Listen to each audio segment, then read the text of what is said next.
Hello everyone, welcome to the channel Sunny science centre AG concept. हम लोग class 9 में biology the fundamental unit of life यानी कि cell के बारे में चर्चा कर रहे थे। देखिए, फर्स्ट पार्ट में मैंने आपको बताया था कि सेल क्या होती है। सेल तो उसका डेफिनेशन हम लोग देखे थे कि cell is the structural and functional unit of life. Structural unit of life क्यों कहा जाता है, तो उसमें हम लोगों ने देखा था कि कॉम्बिनेशन सेल जो है कंबाइन होकर के टिश्यू बनाता है, टिश्यू से ऑर्गन, ऑर्गन से ऑर्गन सिस्टम, तब जाकर के ह्यूमन बॉडी का निर्माण होता है। अतः कह सकते हैं कि सेल जो है structural unit of life. Functional unit of life करने के पीछे कारण क्या थी, तो उसमें मैंने आपको बताया था कि फंक्शनल यूनिट इसलिए कहा जाता है क्योंकि जितना भी फंक्शन होता है पार्टिकुलर ऑर्गन परफॉर्म करता है, और ऑर्गन बना रहता है टिश्यू से, और टिश्यू का मेन यूनिट है सेल। अतः सेल को जो है फंक्शनल यूनिट कहा जाता है। डेड सेल का आविष्कार जो किया था वो रॉबर्ट हुक ने किया था, और एंटोन लेवेनहुक ने किया था लिविंग सेल का। लार्जेस्ट सेल, स्मॉलेस्ट सेल, इन सारे चीजों के बारे में मैंने चर्चा कर दिया था। मैं इसका लिंक डिस्क्रिप्शन में डाल दूंगा, आप इससे देख सकते हैं, ठीक है, क्योंकि फर्स्ट पार्ट देखेंगे तभी आपको सेकंड समझ में आएगा। तो आज चर्चा करते हैं माइक्रोस्कोप के बारे में, ठीक है। उसके बाद देखिए, मेरे पास ओनियन है ना, इसका सेल को कैसे ऑब्जर्व कर पाएंगे माइक्रोस्कोप के अंदर में, इसके बारे में हम चर्चा करेंगे। तो सबसे पहले देखते हैं माइक्रोस्कोप है क्या। तो देखिए, माइक्रोस्कोप इसको हिंदी में कहा जाता है सूक्ष्मदर्शी, ठीक है। तो microscope is an instrument which is used to observe the tiny object या टीनी ऑर्गेनिज्म अंडर इट, ठीक ना। माइक्रोस्कोप क्या है, एक इंस्ट्रूमेंट है जिससे छोटे छोटे ऑर्गेनिज्म को या छोटे छोटे वस्तुओं को हम उसमें ऑब्जर्व करके उसके पार्ट्स को लोकेट कर सकते हैं, देख सकते हैं, उसे सेल कहते हैं, ठीक है। तो यहाँ पे देखिए मैंने माइक्रोस्कोप कहते हैं। माइक्रोस्कोप क्या है, इसका डेफिनेशन देखिए, microscope are high resolution instrument that are used for observing the fine details of very minute organism। Microscope जो है एक इंस्ट्रूमेंट होता है जिसमें हाई रेजोल्यूशन, मैग्निफिकेशन पावर जो है, इसका मैग्नीफाई करने का जो पावर है, बड़ा करने का जो कैपेसिटी है, वो बहुत ज्यादा होता है, और जिसे आप नंगी आंखों से नहीं देख सकते, उसे भी आप ऑब्जर्व करके देख सकते हो। क्योंकि जिस प्रकार से मैंने माइक्रो ऑर्गेनिज्म के बारे में आपको बताया था कि those organism which can not be seen with naked eyes, वैसा ऑर्गेनिज्म जिसको आप अपने नंगी आंखों से नहीं देख सकते हैं, उसको हम क्या कहते थे, माइक्रो ऑर्गेनिज्म कहते थे। और उस माइक्रो ऑर्गेनिज्म को आखिर तो हम देखेंगे कैसे, तो देखने के लिए एक इंस्ट्रूमेंट चाहिए जिसका नाम है माइक्रोस्कोप। तो समझ में आया माइक्रोस्कोप क्या है। Microscope is an instrument which is used to observe the tiny organism, या कह सकते हैं कि microscope are high resolution instrument that are used for observing the fine details of very minute organism. जो छोटा ऑर्गेनिज्म है उसके बारे में डिटेल्स पता करते हैं। देखिए, ऐसे माइक्रोस्कोप को चार भागा में बांटा गया है, ठीक है ना। चार भाग में है इसका, जैसे कि लाइट हो गया, और लाइट का ही दूसरा नाम कंपाउंड हो गया, उसके बाद इलेक्ट्रॉन हो गया, फिर स्टेट्रो होता है, फिर पॉकेट माइक्रोस्कोप होता है। तो इस प्रकार से उसका जो है अलग अलग क्लासिफिकेशन है, लेकिन जो कॉमन 9th के लेवल में जो पढ़ना है वो दो तरह के इंस्ट्रूमेंट के बारे में। दैट इज नंबर 1 जो है आपको पढ़ना है लाइट माइक्रोस्कोप, और इसी को हम कंपाउंड माइक्रोस्कोप कहते हैं, ठीक है। तो समझिए, लाइट माइक्रोस्कोप भी generally used in the school. Light microscope का इस्तेमाल हम लोग जनरली स्कूल में करते हैं। इसका जो रेंज होता है किसी भी वस्तु को 300 से 1500 टाइम्स बड़ा कर देना। इसका मैग्निफिकेशन जो पावर है 300 से 1500 टाइम्स तक ज्यादा कर देना, ठीक है। फिर it uses the glass lenses, और इसमें जो इस्तेमाल करते हैं हम लोग ग्लास लेंस के इस्तेमाल करते हैं। फिर देखिए, it uses beam of light to illuminate the object. Sun के सोर्स से लाइट आता है और क्या करता है वो, मतलब कि इल्यूमिनेट वस्तु को, मतलब कि फिर देखने में मदद करता है, ठीक है। उसके बाद देखिए, यहाँ पे कोई इंटरनल वैक्यूम की जरूरत नहीं है। वैक्यूम मैंने बताया था कि वैसा प्लेस जहाँ पे नो एयर है ना, कुछ भी नहीं होना चाहिए वहां पे। फिर it was invented by Johnson in late 16th century. इसका जो आविष्कार हुआ था 16th सेंचुरी में जॉनसन के द्वारा हुआ था, ठीक है। इसके बाद हम लोग चर्चा करेंगे इलेक्ट्रॉन माइक्रोस्कोप के बारे में। तो देखिए, इलेक्ट्रॉन माइक्रोस्कोप एक ऐसा लार्ज इंस्ट्रूमेंट है जो लाइट माइक्रोस्कोप के अंदर में नहीं ऑब्जर्व होगा, उसे नहीं देख सकते हैं, उसको देखने के लिए, उसको ऑब्जर्व करने के लिए एक इंस्ट्रूमेंट है जिसका नाम है इलेक्ट्रॉन माइक्रोस्कोप। ठीक है, लाइट माइक्रोस्कोप जो होता है वो जनरली 300 टाइम्स टू 1500 टाइम्स करता है, लेकिन मोर देन 1500 टाइम्स मैग्नीफाई करना हो तो उसके लिए हम इलेक्ट्रॉन माइक्रोस्कोप का इस्तेमाल करते हैं। ठीक है, यहां पे देखिए it uses beam of electron instead of beam of light. यहां पे मैग्नीफाई करने के लिए इलेक्ट्रोमैग्नेट का इस्तेमाल किया जाता है। देखिए क्या लिखे हुए हैं कि for the instrument that uses the electromagnet for magnification, magnification के लिए इलेक्ट्रोमैग्नेट का इस्तेमाल किया जाता है। और देखिए it uses beam of electron instead of beam of light, यहां पे बीम ऑफ इलेक्ट्रॉन का प्रयोग किया जाता है लाइट के जगह पे। ठीक है, फिर इंटरनल वैक्यूम इज एसेंशियल, यहां पे इंटरनल वैक्यूम की जरूरत पड़ती है और इसका जो आविष्कार किया गया था या डेवलप किया गया था अर्नेस्ट रुस्का के द्वारा एंड मैक्स नॉल ने।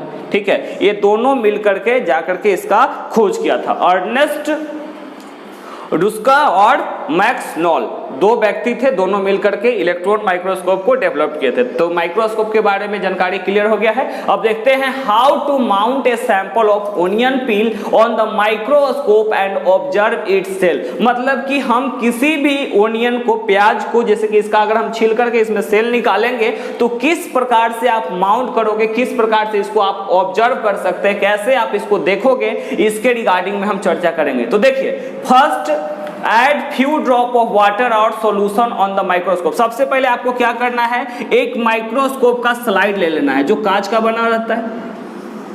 ठीक है, और इस पे क्या करना है, एक आध दो ड्रॉपर के माध्यम से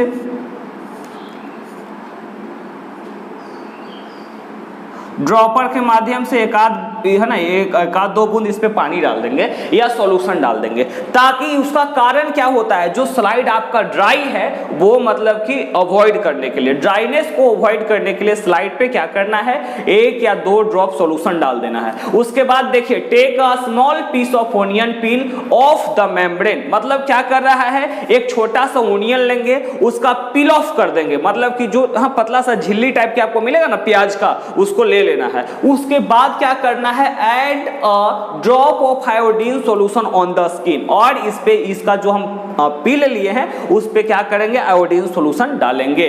उसके बाद using a pin lower the thin glass cover slip, और उस पे ग्लास पे जो स्लाइड बनाए हम लोग उस पे कवर स्लिप लगा देंगे। ठीक है, कवर स्लिप लगा देंगे और ये ध्यान में रखना है कि कोई वहां पे बबल्स ना हो, बुलबुला ना हो, जितना भी एयर बबल्स है उसको पुश आउट कर देंगे। और पुश आउट करने के बाद नाउ प्लेस द स्लाइड, अब आपको स्लाइड को प्लेस करना है on the objective place of microscope, जहां ऑब्जेक्ट को रखा जाता है, और फिर एडजेसेंट नॉब के द्वारा, है ना, मतलब माइक्रोस्कोप को एडजस्ट करके आपको उसमें लोकेट करना है कि किस प्रकार से दिखेगा। ठीक है, तो now place the slide on objective place of microscope and observe it, और उसमें आप देखेंगे। ठीक है, इसके बाद इसमें क्वेश्चन अराइज होता है कि आखिर हम why do we put iodine solution, give two reason. Iodine solution put करने के पीछे वजह क्या है ना, कारण क्या है, आयोडीन सॉल्यूशन हम क्यों पुट करते हैं, इसके वजह बताइए, या why the purpose of putting iodine solution. तो देखिए सबसे पहला पर्पज जो होता है, आयोडीन सॉल्यूशन इसलिए पुट किया जाता है ताकि आप सेल के अलग अलग पार्ट को डिफरेंशिएट कर सकते हो कि हाँ, जैसे कि ये देखिए, ये आपका प्लांट सेल के अंतर्गत में आएगा तो इसमें सेल वॉल है कि नहीं वो इंडिकेट करेगा। सेकेंड वाली बात आ जाती है इसमें क्या, कि अगर उसका सेल के हर पार्ट को क्लियरली विजुअलाइज करने के लिए, और दूसरा जो मेन रीजन है इसको स्टेन करने के लिए, वो ये होता है कि हम लोग जानते हैं, जैसे लाइव प्रोसेस का जब चैप्टर मैं पढ़ा रहा था तो आपको बताया था कि स्टार्च का टेस्ट करना होता है तो हम आयोडीन सॉल्यूशन डालते हैं, और आयोडीन सॉल्यूशन क्या करता है कि अगर स्टार्च परसेंस है तो ब्लू ब्लैक में चेंज कर देता है, अदरवाइज नो चेंजेस। समझ गए? तो ये देखिए यहाँ पे हम बताए हैं the process of staining onion cell with the iodine solution make the onion cell visual clearly, मतलब ये जो हम स्टेनिंग करते हैं आयोडीन सॉल्यूशन डाल करके, किस लिए, ताकि ओनियन सेल को हम क्लियरली ऑब्जर्व कर सके, देख सके। इसके बाद है it also confirm that onion store reserve food material in the form of starch, और ये भी कंफर्म करता है कि कि ओनियन जो है रिजर्व फूड मटेरियल, मतलब कि फूड मटेरियल को स्टोर करके रखता है कौची के रूप में, स्टार्च के रूप में। तो ए जो था आपका मेन पर्पस था स्टेनिंग का या आयोडीन सॉल्यूशन पुट करने का। तो जस्ट समराइज इट, देखिए सबसे पहले माइक्रोस्कोप, तो microscope is an instrument which is used to see the tiny organism, ठीक है। It has magnification power. इसको दो भाग में, कॉमन भाग में बांटा गया है, compound microscope, electron microscope. Compound microscope को ही लाइट माइक्रोस्कोप कहते हैं क्योंकि यहाँ पे लाइट का इस्तेमाल होता है, ठीक है। अब यहाँ पे देखिए टाइप ऑफ माइक्रोस्कोप जहाँ पे विजुअल होता है, इन द जनरली यूज होता है स्कूल में, जिसका रेंज 300 से 1500 तक रहेगा। फिर ग्लास लेंस का इस्तेमाल करेगा और यहाँ पे लाइट, बीम ऑफ लाइट यानी लाइट का किरण का इस्तेमाल किया जाता है। इंटरनल वैक्यूम कोई जरूरी नहीं और जॉनसन के द्वारा इसका डेवलपमेंट किया गया था। जबकि इलेक्ट्रॉन माइक्रोस्कोप के बारे में चर्चा करें तो ए जो होता है इलेक्ट्रोमैग्नेटिक का इस्तेमाल करता है। किस लिए? मैग्निफिकेशन के लिए। यहाँ पे बीम ऑफ इलेक्ट्रॉन का इस्तेमाल किया जाता है। मैग्निफिकेशन पावर 1500 से मच मोर रहता है। और आपको बता दें कि इसका जो खोज क्या था, Ernest Ruska and Max Knoll ने किया था, ठीक है। स्टेन कैसे करेंगे? तो सबसे पहले आपको क्या लेना है, तो एट द फ्यू ड्रॉप, जो स्लाइड लेंगे उस पर 2-3 ड्रॉप पानी डालेंगे या कोई सॉल्यूशन डालेंगे ताकि ड्राइनेस हट जाए। उसके बाद क्या करना है, स्मॉल पीस ऑफ ओनियन छोटा टुकड़ा लेके उसका पील को कवर देंगे और उसको प्लेस कर देंगे। फिर आयोडीन सॉल्यूशन पुट करना है। उसके बाद कवर स्लिप लगा करके बबल्स जो है सब निकाल देना है। उसके बाद माइक्रोस्कोप के अंदर में ऑब्जेक्टिव प्लेस पे रखेंगे और ऑब्जर्व करेंगे। उस पर्पज ऑफ स्टेनिंग आपको पता हो गया, दो पर्पज। पहला, to visualise all the parts of plant cell या onion cell present in it, कितना ओनियन सेल का जो पार्ट है उसको ऑब्जर्व करने के लिए। It also confirms that onion store the reserve food, और ये भी इंडिकेट करता है कि ओनियन जो है वो क्या करता है, ऑब्जर्व फूड करके रखता है in the form of starch. So this is all about the video. मिलते हैं नेक्स्ट वीडियो में। Thank you.